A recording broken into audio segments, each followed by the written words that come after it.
Hi writers, today we're going to talk about dialogue, which is so very important to your short stories.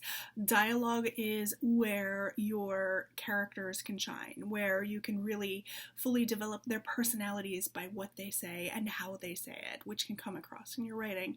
I know that a lot of people kind of shy away from using dialogue because, it's kind of hard to format and hard to know if you're formatting it correctly because of punctuation and all sorts of things, but I really think that you need to try it out and really work with it because it brings your reader into the story. It helps.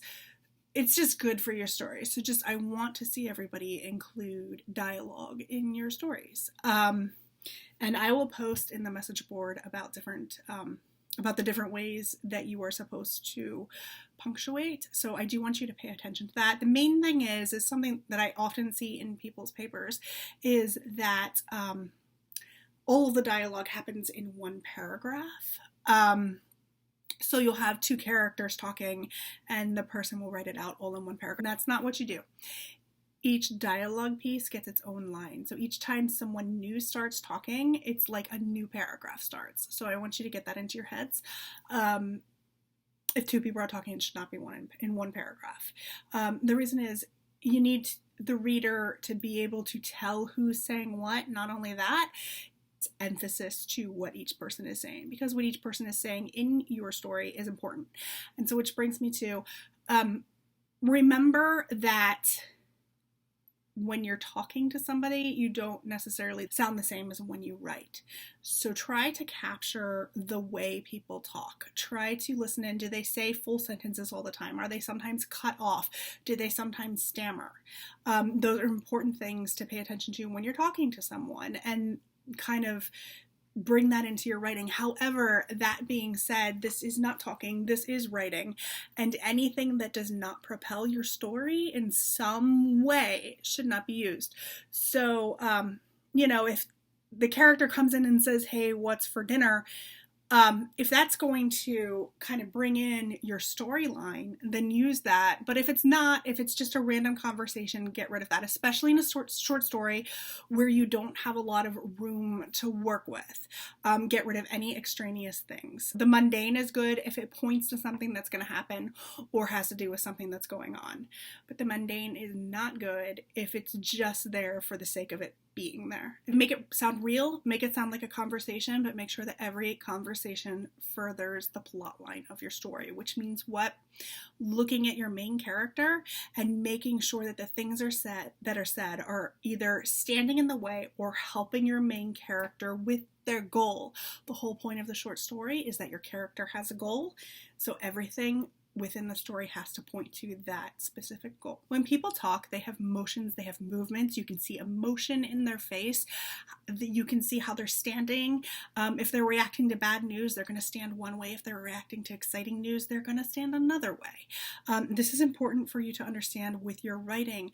You're not just writing the talking, you're writing the actions that go within it. So if somebody like me right now is saying a lot and going on like with this whole long monologue, they're actually not just standing there talking. They are, the way I talk, waving their hands around frantically. They're kind of messing with their hair. They get bad news and they go like this. Like, there's action. So don't have a whole paragraph of one person talking with no action. It is important to break up, say like maybe in between sentences, stop the dialogue and add in some sort of action and do that the whole way through. And you can keep that in one paragraph because that is one character. You can also write about how the other person is reacting to what they're saying. So what you want to do is in between each of the writing segments, end your quotations, say so-and-so said, while pacing back and forth or while raising their hands as if they are angry, like, what are you doing? These are important things. Remember, we want to go into descriptions in our writing, and we're going to go over show don't tell next week. But for descriptions, that brings your reader into what's going on. What you want is for your writing to almost create like a movie-like scene in the person's brain. You want to bring them into the reading. If you can bring them into your writing, then you've won them, and it's going to be hard for them to put your story down, which is 100% what you want. You want them to be hooked. And how do you hook them? You make it come alive in their brain. And one of the ways that you do that, and we're going to talk about other ways later, but one of the ways that you do that is by adding in to the conversations what is going on. Add more background. Set the scene. Set the tone by how people are holding themselves, by the smirks, by the rolling of the eyes, slouching down in desperation.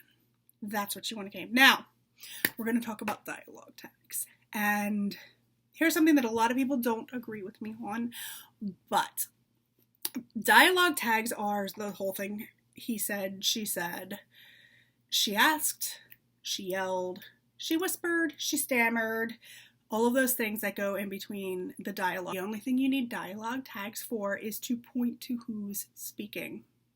They need to become invisible to the reader. So you want to keep your dialogue tags as simple as possible.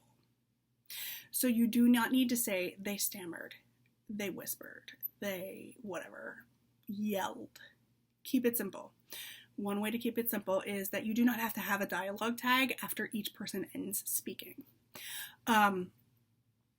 Because if it's a conversation between two people, if you just put a dialogue tag in the first two and then every once in a while, trust that the reader will know who's talking. Trust that the reader will be able to pick that up. At the same time, if you do give your characters kind of a different sounding voice, maybe one of them has a tiny accent, Southern, you can put in long drawls or something like that, then they're going to know without you even needing dialogue tags who is speaking. And that's kind of what you want. You want each of your characters to have their own voice. It makes the reading experience richer. It's not exactly easy, but it is really profitable to work on that. Also with dialogue tags, I'm going to say something controversial, and I, in my heart of hearts, believe this, and this is how I was taught. Keep it said, asked. Words like that. If you go into whispered, yelled, stammered, what that does is the words, the fact that the tag itself ceases to be invisible to the brain, and it pulls the person who's reading out of the story. So we want to keep it as plain Jane as possible. If you do want to describe how the person is saying that, then describe it. Don't say it. Remember, that's part of description, or show don't tell, which is going to be handled next week. But that's part of description. If someone is yelling, describe it. Describe his voice began to raise. If she weepingly said, no, she said as she dabbed the tears away from her eyes. He said excitedly, no. He said while he was jumping up in joy at the good news that he had just heard. He waved his arms around because he could not contain himself anymore. Does that make sense? So keep those dialogue tags simple. Now, there are times when you can use those. Remember, sometimes the rules are meant to be broken, but at this stage in the writing game, you kind of have to learn the rules before you can break them. So, okay, there we are on dialogue tags.